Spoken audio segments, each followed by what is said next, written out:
Oke,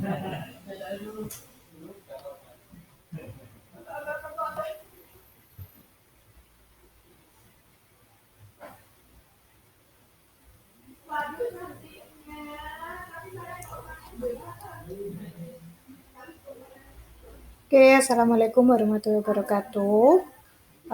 Untuk materi akuntansi yang berikutnya, kita masuk ke dalam persamaan dasar akuntansi ya. Oke. Persamaan dasar akuntansi secara pengertian itu bisa diartikan sebagai hubungan antara hutang, harta, dan modal dari perusahaan.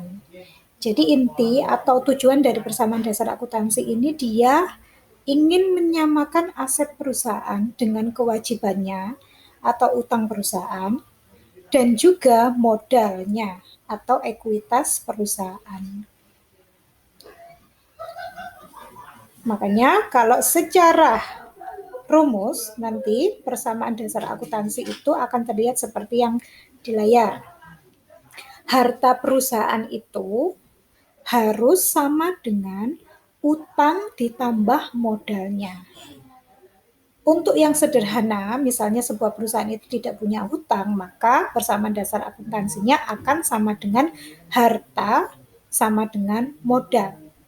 Tapi kebanyakan kalau perusahaan besar terutama, ataupun mungkin ke perusahaan menengah, itu mereka pasti punya hutang. Paling tidak adalah hutang kepada misalnya suppliernya, atau mungkin pemasoknya dia, atau mungkin penyedia peralatan dan perlengkapan. Nah, itu biasanya mereka akan membeli peralatan dan perlengkapannya tidak secara tunai.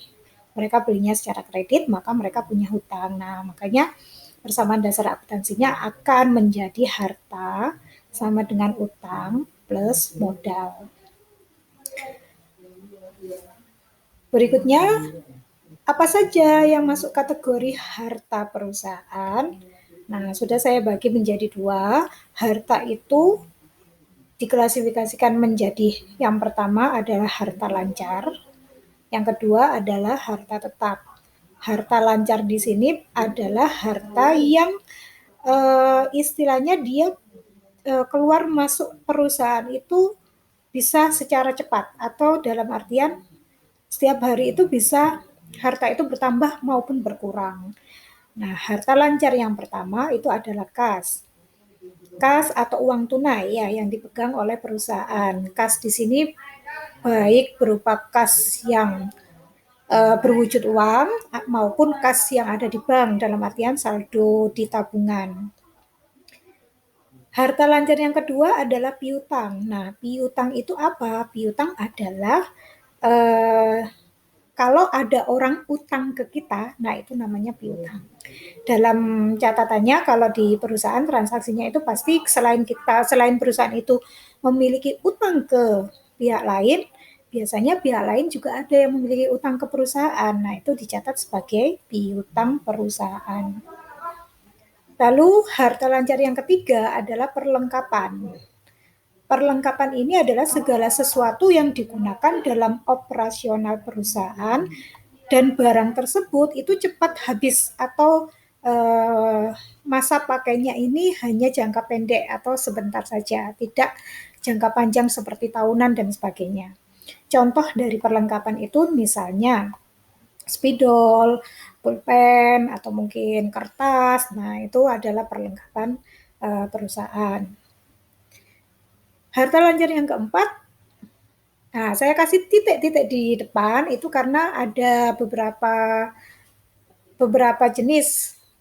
Contohnya titik-titik dibayar di muka. Nah, titik-titiknya ini bisa diisi dengan asuransi atau mungkin sewa. Nah, sewa dibayar di muka atau asuransi dibayar di muka. Nah, kalau dia oleh perusahaan dicatat sebagai harta, maka harta tersebut masuk dalam kategori harta lancar. Kalau kita menyewa tempat, sewa gedung misalnya itu kan kita sewa untuk 1 tahun atau 2 tahun. Bayarnya kan pasti harus di awal kan, nah itu namanya sewa dibayar di muka. Lalu berikutnya ada harta tetap. Harta tetap di sini kebalikannya dari harta lancar, dia adalah harta yang digunakan dalam kurun waktu yang cukup lama atau jangka panjang penggunaannya.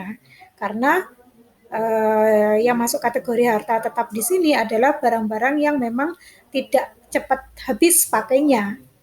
Contoh yang pertama adalah peralatan. Nah, yang masuk kategori peralatan misalnya mesin. Kalau di sini misalnya perusahaan jasa, saya contohkan misalnya perusahaan fotokopian, usaha fotokopian. Nah, mesin fotokopi itu berarti masuk kategori peralatan. Atau mungkin misalnya dalam perusahaan ada komputer atau laptop. Nah, komputer dan laptop kan penggunaannya pasti jangka panjang kan, lebih dari 1 tahun setidaknya. Nah, itu masuk kategori peralatan. Lalu harta tetap yang kedua adalah kendaraan. Misalnya perusahaan punya kendaraan pribadi, dia masuk harta lancar. Dan juga yang ketiga adalah gedung. Nah, itu adalah contoh dari harta tetap. Next ke utang dan modal. Nah, utang juga terbagi menjadi 2 kategori. Yang pertama adalah utang jangka pendek. Contoh dari utang jangka pendek adalah utang usaha. Tadi kalau misalnya ada orang, kalau misalnya perusahaan beli perlengkapan atau peralatan secara kredit, nah berarti kan dia punya utang kan? Utang itu masuk dalam kategori utang usaha, yakni utang jangka pendek.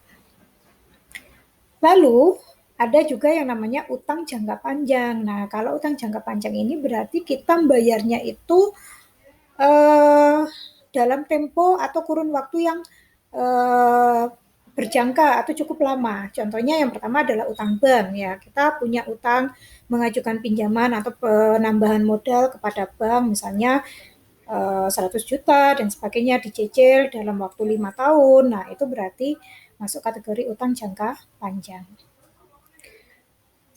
Yang berikutnya adalah utang hipotek. Nah, utang hipotek ini sebenarnya tidak berbeda, jauh berbeda dengan utang bank.